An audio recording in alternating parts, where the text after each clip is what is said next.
Baik, jadi di sini kita akan mewawancarai salah satu teman kita dari kelas 11 MP1. Boleh perkenalkan diri terlebih dahulu?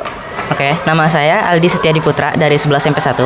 Baik Aldi, di sini kita ada 5 pertanyaan nih, karena kita dengar Aldi juga aktif banget di media sosial.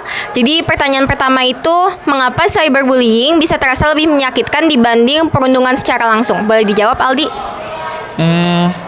Kenapa cyberbullying bisa terasa seperti lebih menyakitkan gitu ya? Iya, daripada perundungan secara langsung. Kalau menurutku sih ya, kan di cyberbullying itu kan kita kayak nggak tahu siapa pelakunya kan. Bisa jadi aja orangnya anonim, tapi kita tiba-tiba diserang terus-terusan gitu, dibully terus-terusan. Selain itu juga kita kalau di cyberbullying itu bisa di-spam juga. Jadi orang-orang bakalan udah tertekan, makin tertekan, ditambah lagi orang itu nggak tahu kita siapa orangnya yang ngebully. Begitu. Oke, terima kasih Aldi. Selanjutnya pertanyaan kedua. Apa yang bisa kamu lakukan jika menerima pesan yang menyakitkan di media sosial? Boleh dijawab? Oke, kalau ada pesan kayak gitu sih, yang pertama kita simpan bukti. Simpan bukti itu kita boleh screenshot nih. Screenshot, habis itu simpan. Habis itu username-nya kalian simpan juga. Habis itu kalau semisal mau dibawa ke ranah hukum atau ke Komdigi, kalian bisa akses aduankonten.id. Sekarang websitenya itu udah diperbarui. Kalian bisa laporin akun-akun media sosial atau username yang ngelakuin tindakan bully, diskriminasi. Habis itu ada stereotip juga ada, pornografi dan selain sebagainya gitu. Habis itu tinggal tunggu aja, nanti biasanya Komdigi ambil respon kayak ngeblokir akunnya atau di teror lah, boleh lah gitu kan. Oke, jadi kita akan buat laporan gitu ya. Nah, selanjutnya pertanyaan ketiga, mengapa orang lebih berani merundung di internet dibandingkan secara langsung? Kayak yang pasti, yang pertama tuh kalau secara langsung kan kita bisa aja kena serang balik kan. Kita bisa juga kena kekerasan juga kalau secara langsung. Jadi orang-orang tuh lebih ngerasa aman kalau di dunia cyber atau internet atau secara nggak langsung. Selain itu juga kita kalau di internet tuh ya, kita kayak anonim lah. Kita identitas kita ngebully orang tuh kita nggak diketahui kan, jadi ngerasa lebih aman. Selain itu juga kita kan meskipun pembuli nih, dia kan tentunya masih punya hati lah. Jadi kalau semisal dia ngebully orang itu kelihatan kayak sedih, dia juga masih bisa merasa sakit loh gitu.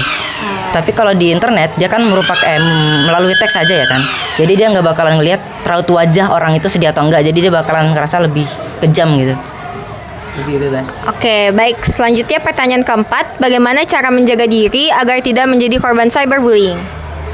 Yang pasti ya kita tuh ambil edukasi dulu sih. Kita ambil edukasi dulu buat semisal ada yang ngelakuin bullying, kita jangan langsung tersulut balik. Yang pasti kita harus sabar dulu, tenang, bukan sabar ya, tenang sih. Tenang dulu, abis itu kita coba ambil langkah cerita ke temen atau guru atau pihak berwajib. Soalnya tindakan bullying ini kalau kita normalisasikan, bukan kita korbannya yang kena dampak. Kalau kita sendiri mungkin masih bisa menangani gitu, kayak udahlah biarin, kita mungkin mental kuat. Tapi kalau orang-orang lain bisa aja mentalnya lemah, dia bisa bunuh diri lebih parahnya. Atau kalau lebih parahnya lagi ya, dari pengalaman aku, ada orang yang kalau dibully itu dia malah revenge. Jadi malah jadi mati rasa, akhirnya dia malah ngebully orang balik, tapi lewat cara yang lebih kejam lagi. Begitu. Ya, baik. Di sini pertanyaan terakhir nih, siapa saja yang bisa membantu jika seseorang mengalami cyberbullying? Kayak yang pertama tentunya kita lapor aja ke guru BK sih. Guru tuh dia kayak punya relasi lah dari dalam.